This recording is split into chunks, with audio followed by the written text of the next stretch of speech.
radical idea is that we need to be engaging teenagers in all the decisions, in their schools, in the programs that they participate in, and in the communities in which they live. And I came to this radical idea from a transformative experience I had as a teenager. I was born in a working-class family in Aurora, Colorado. My dad, our sole caregiver, told us to keep our head down, work hard, and generally we didn't ruffle any feathers. Needless to say, I was never in the principal's office. At 15, my mom passed away. She died from a mix of heavy cigarette use, anorexia nervosa, and bipolar disorder. She was a danger to all in her path, and she lived her life in and out of psychiatric hospitals and jail cells. So at 16, my counselor, Judy Heidemann, she called me into her office one day, and I thought, oh no, am I in trouble? But I wasn't. She invited me to write a grant that was for the Get Real program, Colorado's youth movement against the tobacco industry. I wrote and received my first public health grant at 17. And the Get Real program believed that you didn't have to be 18 or 21 or 35 to make a difference. The Get Real program believed that you could make a difference right now. They taught me the power of my voice. I healed from wounds that I didn't even know that I had. And I was involved in the Get Real program for 10 years, as a teenager, as a college-age trainer, and then as a staff person. And I helped teens all across the state, from Yuma to Lake City, pass local laws. I'm going to repeat that. I helped teenagers pass laws to support public health. They deserve all that. So, unfortunately, in 2010, as a result of the fiscal crisis, the Get Real program ended. I had learned to ruffle some feathers, we did sit-ins, and yet the program closed its doors. This was a loss I felt deep into my soul. But I realized that the power of the Get Real program, it wasn't in the t-shirts or the conferences, that the power of the Get Real program, it was inside of me.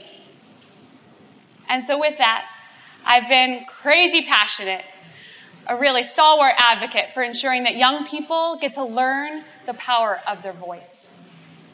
But there's a problem with this idea. And the problem, unfortunately, is so many of you. It's adults. Because adults consciously or unconsciously prohibit young people from participating fully as full citizens in their lives.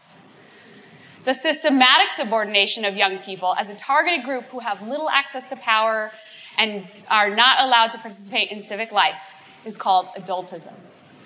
Adultism pervades our laws and our policies and is perpetuated by the media. What you might be thinking right now is, oh no, not me, Heather. I'm chill, I'm good, I'm kind to young people. Or perhaps you're thinking, she totally made this up. But I didn't, I promise. Many people have talked about adultism. I'm going to ask you to check yourself and answer some of the following questions. Have you ever said any of the following? You won't understand till you're older. I've been doing this longer than you've been alive. Which was a quote said to a teen I worked with. Or, wow, Cecilia, you're so articulate or smart or strong for your age. Or have you ever said any or thought any of the following? Teens, they're so lazy. Why don't they just do something? Or, all they care about is their smartphones and Snapchat. As if adults don't like their smartphones. So, the media is replete with negative depictions of teenagers.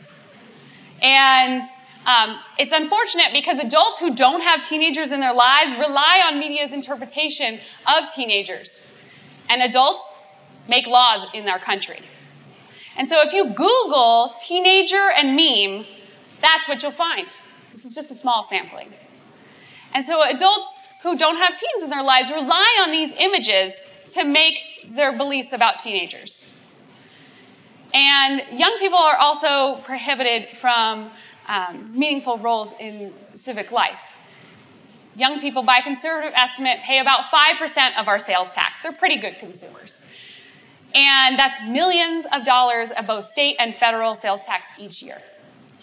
And yet young people, they cannot vote, and they cannot run for elected office. So effectively, they are taxed without representation, which is something we fought for in the American Revolution. Right? All right. And unfortunately, young people, they internalize this oppression, and it makes them feel powerless. It makes them doubt their own abilities. It can even lead to depression. So perhaps what you're thinking right now is, but wait a second, Heather. There's brain science. Young people's brains, they're under development. Right? Heard that.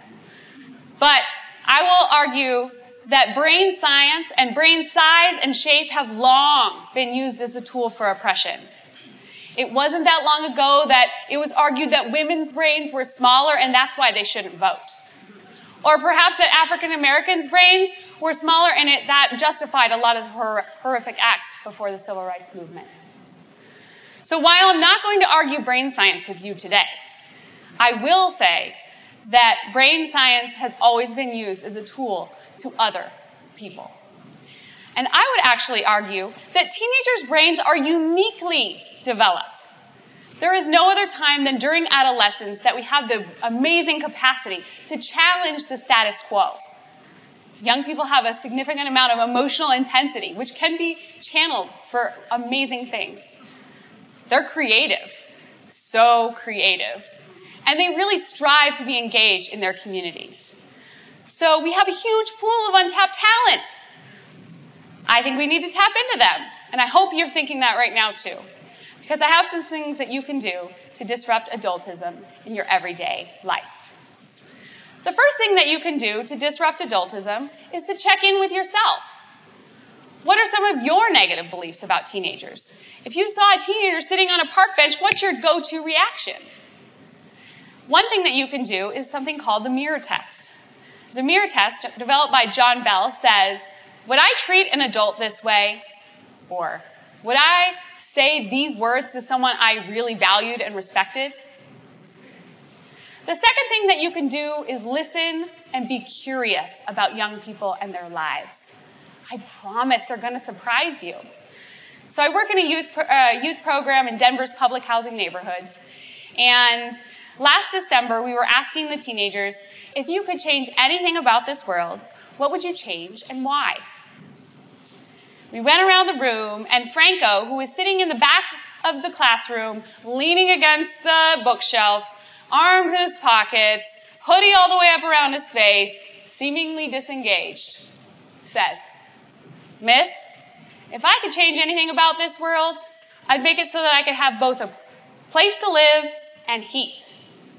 Because right now, all I have is a place to live, and it's sure cold. Young people are amazing. They don't judge what they're going to say. They tell us the truth in this world.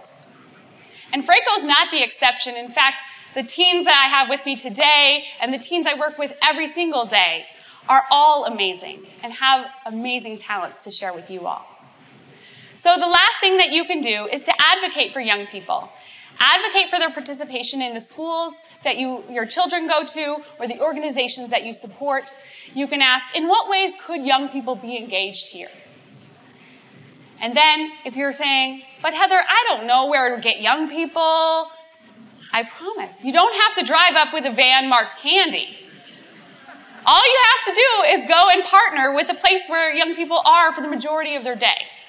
Young people are in schools, by and large. And so your organization can partner with schools and leverage both of your missions to ensure that young people are having authentic engagement. So young people such as myself at 16 and my neighbor who's 13, this is Julia, they're standing on a bridge. Young people, they're ready to be engaged. They're hungry. So my question to you is, will you reach out to them?